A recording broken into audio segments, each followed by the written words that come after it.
오늘 말씀은 민수기 20장 22절부터 29절까지입니다.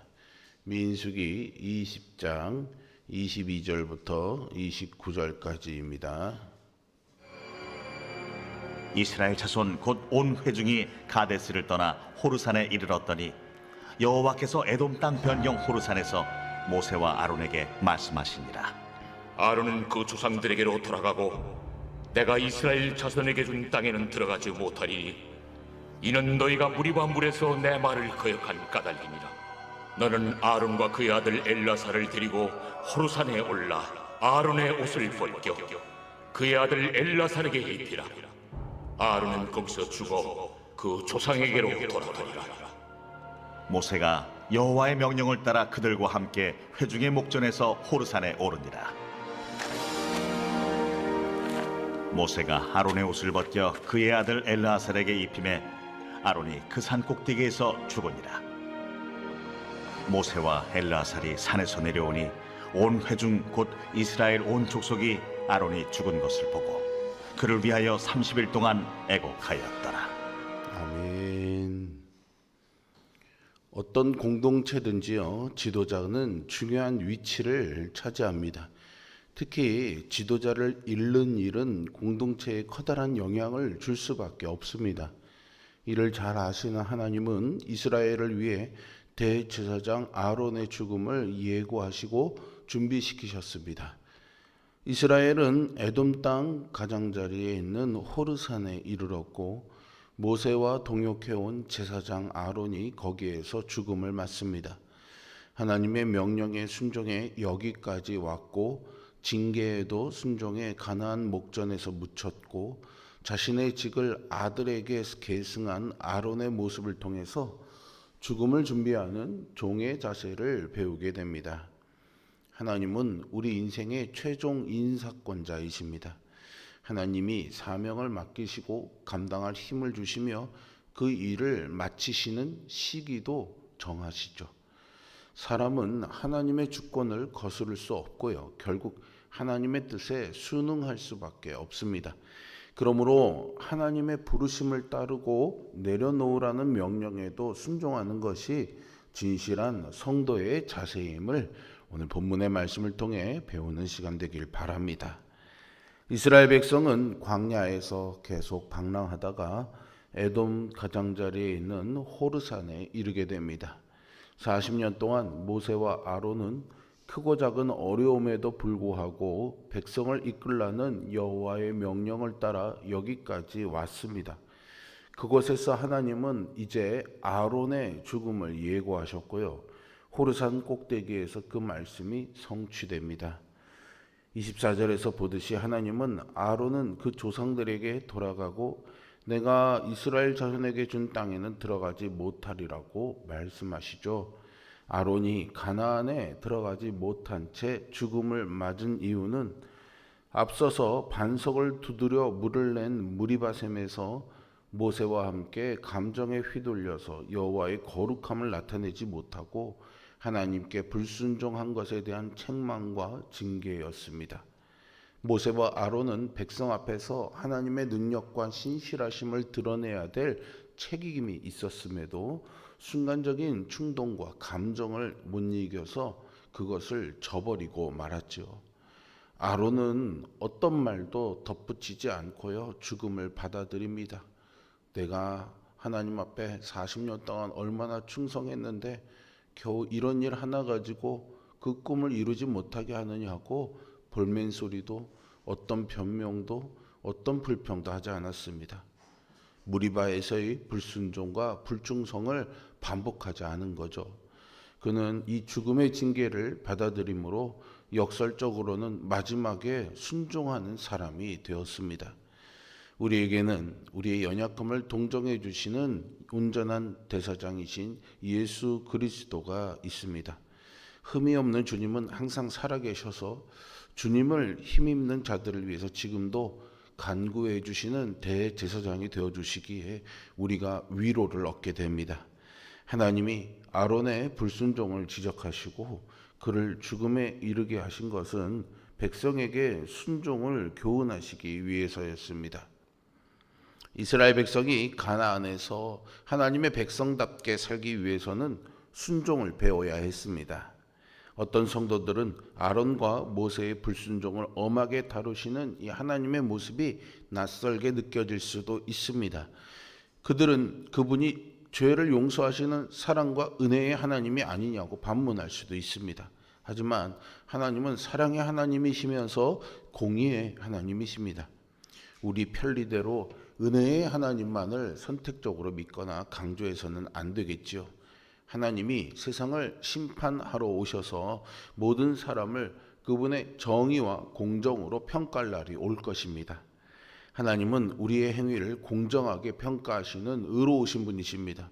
그러므로 예수 그리스도에 대한 우리의 믿음이 선한 삶으로 열매 맺도록 매일 그분의 말씀에 순종하는 법을 배워야 하겠습니다. 하나님은 모세에게 명령하셔서 아론과 그의 아들 엘르아사를 데리고 호르산에 올라가라고 하신 후에 아론의 옷을 벗겨서 엘르아사에게 입히라고 명령하십니다. 제사장으로서 아론의 사명이 막을 내리고 그의 아들에게 역할이 승계된 것이죠. 이는 대제사장의 직분이 다음 세대에게 계승됨을 보여줍니다. 사명은 죽음을 넘어 계승됩니다. 하나님은 한 지도자가 떠나더라도 사명을 이어갈 다음 세대를 미리 준비하셨고 우리의 신앙과 사명도 다음 세대에 잘 전수되기를 바라십니다. 신앙은 개인적인 동시에 공동체적이고 세대 간에 이어져야 합니다.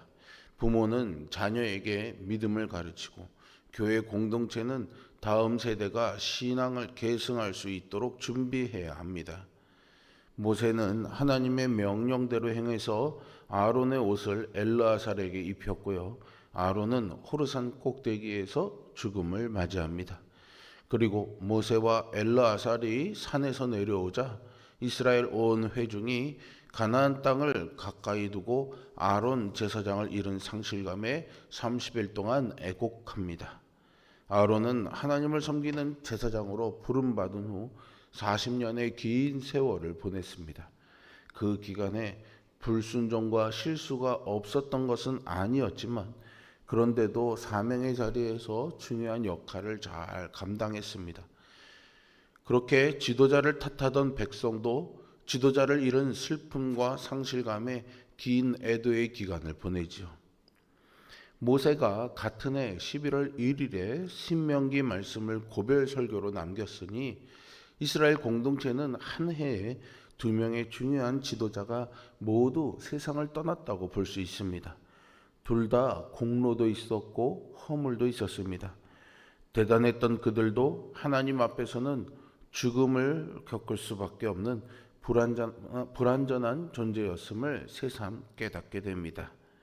그렇다면 아론의 죽음이 우리에게 말하고 있는 것은 무엇이겠습니까?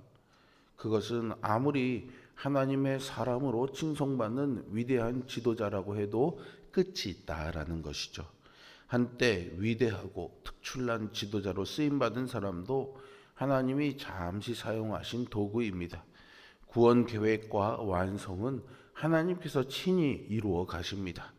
하나님은 우리를 당신의 말씀으로 지도해 주는 사람들을 주시는데요. 그들 중에는 유명한 설교자들도 있고 성경 교사도 있습니다.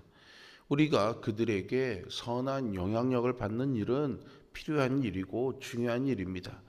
하지만 지나치게 그 사람을 추앙한다거나 모든 생활을 그에게 의지하는 일은 피해야 하겠죠.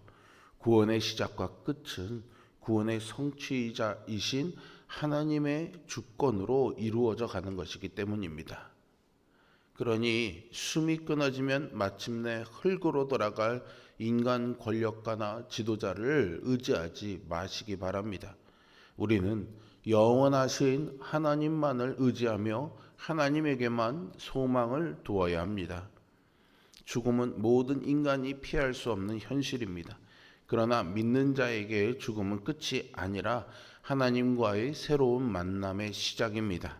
하나님 앞에서 우리의 삶을 정직하게 돌아보고 믿음 안에서 죽음을 준비해야 하겠습니다. 또한 주변에 소중한 이들을 떠나보낼 때 하나님의 뜻을 신뢰하며 그들을 기억하고 기도하는 태도가 필요합니다. 이것을 이을 것은 이어나가고요. 끊을 것은 끊어내고 남겨진 자에게 주어진 사명을 진중하게 받아들여야 합니다. 하나님은 사랑의 하나님이시면서 동시에 의로운 하나님이십니다. 우리가 은혜만을 중요시하면은 방종에 이를 수 있습니다. 우리가 하나님께 보여야 할 마땅한 태도는 하나님을 경외하는 것이죠. 지도자가 아무리 출중하다고 해도 그는 연약한 인간에 불과할 뿐입니다. 그러므로 우리는 우리를 지으시고 구원하신 완전하신 하나님만을 의지해야 합니다. 오늘 본문은 아론의 죽음을 통해 순종, 사명의 계승, 그리고 믿음으로 죽음을 준비하는 자세를 가르쳐 줍니다. 중요한 지도자가 죽었으나 하나님의 계획은 막힘없이 계속되었습니다. 하나님의 계획 가운데 있는 우리는 그분의 말씀에 순종하면서 하나님에 대한 경외와 믿음 가운데 삶을 바라봐야 하겠습니다. 이러한 과정 속에서 우리는 하나님이 이루어 가시는 큰 그림을 바라보면서 주어진 사명을 충실히 감당해야 합니다. 하나님은 사람을 부르시고 사명을 맡기시며 때가 되면 그 사명을 마치게 하십니다. 아론의 마지막도 그의 뜻이 아니라 하나님의 계획 속에서 이루어졌습니다. 그러나 한 사람의 사역이 끝나도 하나님의 일은 멈추지 않고 다음 세대로 이어집니다. 성도는 자신의 삶과 사역이 하나님의 주권 아래에 있다는 것을 인정하면서 부르심에도 또 내려놓음에도 늘 기꺼이 순종해야 하겠습니다.